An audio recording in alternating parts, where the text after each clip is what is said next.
1? Ba't napunta ako dito? Ito na ba yung section 1? Good afternoon, everyone, especially to all of the panelists, advisors, and especially to our co-researchers who attend this virtual conversation. So, good afternoon, everyone. Namamatay ng dahil sa iyo, ma'am.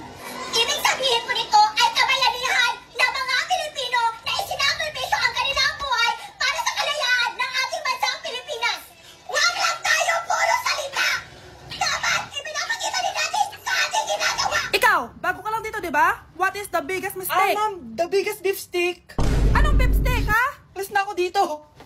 Kakagising ko nga lang pala mga mare. Charot lang, kanina pa ako gising. Habang tumatae nga pala ako mga mare, bigla ako may naisip ng pagkakakitaan. Kaya naman nagpahatid na ako mga mare sa malapit na grocery sa amin. Bagong-bago nga pala itong naisip ko mga mare at wala pa nakakagawa nito. Bumili na nga ako ng mga kakailanganin ko mga mare para hindi tayo maubusan ng stocks mamaya. Pagka uwi ko nga, inumpisan ko na agad magluto mga mare. Para naman marami tayong kitain ngayong araw. Wala talagang lugi dito sa small business na naisip ko. Dahil sa isang pack na to, 200 orders na ang magagawa ko dito mga mare. Kakaiba talaga tong fries ko mga mare. Dahil sinigang powder ang nilagay ko dito mga mare. Ito nga pala yung 70 pesos mga mare. Sobrang sulit na talaga. Sa sobrang mura nga nito mga mare, nanganganib pa ako malugi. Pero hindi na importante yun mga mare, basta marami tayong customer. Nakakatakam nga tong sinigang fries natin mga mare, for sure dadayuhin to. Hindi na talaga nakapaghintay ang mga customers natin mga mare. Kita niya naman sa mga mukha ng mga customers natin mga mare na masaya sila. Sobrang nagustuhan nga nila yung sinigang fries natin mga mare. Babalik-balikan daw nila to. Ang saya pala kumita mga mare, lalo na't galing sa dugot pawis.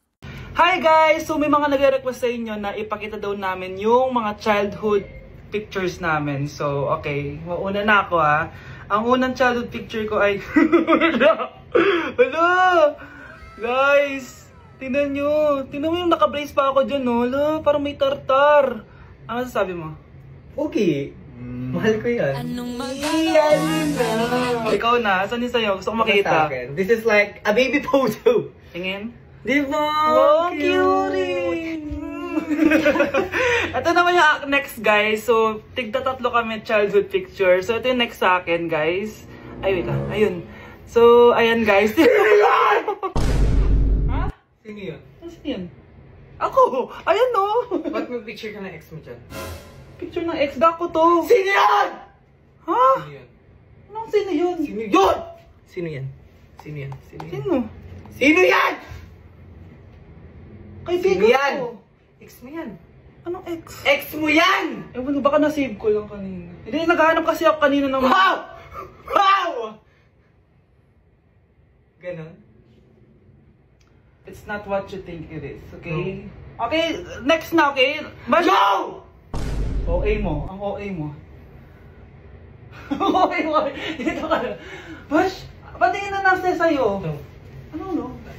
Bash, hindi ano ba? Parang... Guys, hindi nyo alam na pinaprank ko siya. Nag-walk out siya, guys. Hello, nasasayuin ko muna siya. Bash! Ang isang 50% po ay mapupunta sa isa niyang anak. Ano? Baka yan yung isa naming anak na nawala? Oo, sa amin na lang yan. Ako! Ako ang isa pang anak ni Ramon. Oh, akala ko ba nawawala yung isang anak ni Ramon? Attorney naman, huwag ka maniwala dyan. May sakit kasi sa utak yan. Wala akong sakit, attorney. Maniwala ka, please. Kailangan ko pa ng sapat na ebidensya para maniwala ako sa'yo. Sige na, babalik na lang ako. Ito na ba yung bagong bahay ng anak ko? Ikaw, babae ka? Sinubukan mo pang agawin sa amin ang kayamanan ng tatay mo? Ang sama nyo, tita! Gusto nyo kunin lahat! Well, hindi naman maniniwala sa'yo si attorney dahil wala kang ebidensya. Tao po, attorney po ito. Nandiyan si attorney. Halika dito. Ayan, ikukulong muna kita dito sa bodega hanggat hindi ko pa nakukuha mga kayamanan. Yes, attorney.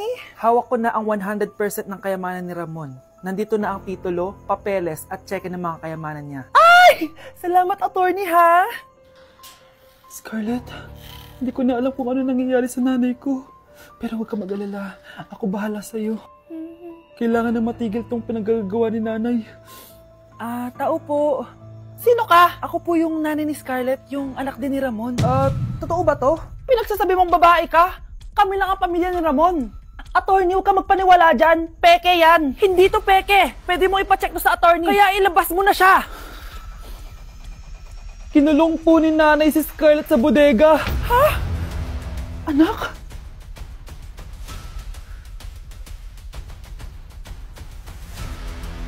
Nakikiramay po ako sa pagkawala ng asawa niyo. Masakit para sa amin ang pagkawala niya. Kailan pala namin makukuha yung mga ipapamana niya sa amin? Ipaprocess pa po namin yun, ma'am. I-update na lang po namin kayo. Sige po, attorney. Sakit ng pagkawala niya. Nay, tignan mo, may medal ako. Ano namang paki ko dyan? Di ka ba proud sa akin? Hindi. At wala akong paki sa'yo. Iniwan ka na ng tatay mo, di ba? Kaya pwede ka na umalis dito. Bakit ka ba ganyan sa akin, Nay? Huwag mo nga akong matawag-tawag na nanay dyan. Kadiri! Hindi kita anak. Ang nanay mo, wala na. Malandi kasi. Nay, gutom na ako. Ay, gutom na baby ko. Wait lang, mag-order ako ng steak for you, ha? Yay! Steak, my favorite! Ampun lang pala ako. Nasaan na yung totoo ko, nanay?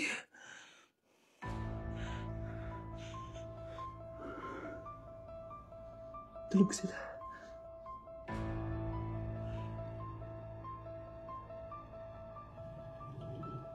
Nasaan na yun? Ito ba si nanay? Ay! Sino ba ito tumatawag na to? Muntik na yun. Attorney? Hello, ma'am. May update na po sa ipapamana ng namatay niyo pong asawa. Sige. Punta ka dito sa bahay. Sa wakas, ito na yung araw na pinakahihintay ko. Hoy, ikaw! Pag dumating dito si attorney, magtago ka. Hindi niya pwede malaman na may isa pang anak ang asawa ko. Sige po. Ma'am, nakuha na po namin yung last will and testament ng asawa niyo. Ang nakasulat po dito ay, ang 50% ng kayamanan niya ay mapupunta po sa inyo. Ha? Mali ata yan, attorney. Dapat 100% ang mapupuntang kayamanan niya sa amin. Kami lang ang pamilya niya eh. Bali, ma'am, ang nakasulat po kasi dito ay ang isang 50% po ay mapupunta sa isa niyang anak. Ano? Baka yan yung isa naming anak na nawala. Oo, sa amin na lang yan. Ako ang isa pang anak ni Ramon. Anak, nakita mo ba yung cellphone ng tatay mo? Nilagay ko dun sa loob ng kabaong niya bago siya ilibing. Ha? Ba't mo naman ginawa yun, anak? May mga importante laman dun. Baka sakaling buhay pa siya para matawagan niya ako. Ay, Diyos ko talaga tong batang to.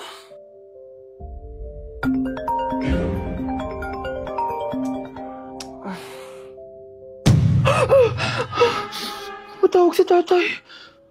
Nay, kailangan natin pumunta sa sementeryo. Tumawag sa akin si tatay. Anak, pwede ba? Wala akong oras makipagbiruan sa'yo. Marami pa akong tatapusin trabaho. Pero Nay, pag di ka pa tumigil, kukunin ko yung cellphone mo. Tay, sumagot ka. Alam kong buhay ka. Sa lahat ng pwede kong makita, ikaw pa talaga. Jessica, tinatawagan ko lang tatay ko.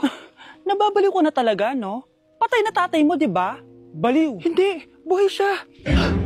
Ito tandaan mo. Kapag hindi ka pa tumigil sa kabaliwan mo, susunod ka na sa tatay mo. Sinabihan akong baliw ni Cheska tapos sinaktan niya ako. Totoo naman, di ba? Nabuhay ka. Anak, nabalitaan mo na ba? Ha? Ang alin, Nay? Patay na si Cheska. Natagpuan siyang walang buhay dyan sa may ilog. Ano? Ay, Diyos ko, kawawang bata. Tay, sumagot ka na please. Ikaw! Ikaw ang pumatay sa anak ko! Ano? Siya nga to ng away sa akin eh. Ikaw ang huli niyang kasama. Tandaan mo to. Isusunod kita sa tatay mo. Tay, hindi ko na alam gagawin ko. Sinisisi ako ng nanay ni Cheska sa pagkamatay ng anak niya. Natatakot ako. Anak, yung nanay ni Cheska. Oh, bakit, Nay? Pinatay daw. Binitin sa may puno. Ano?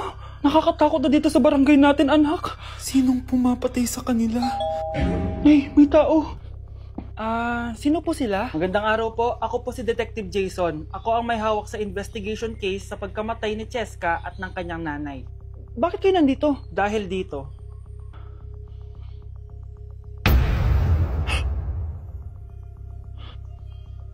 Nay, ikaw pumatay sa kanila? Oo, anak.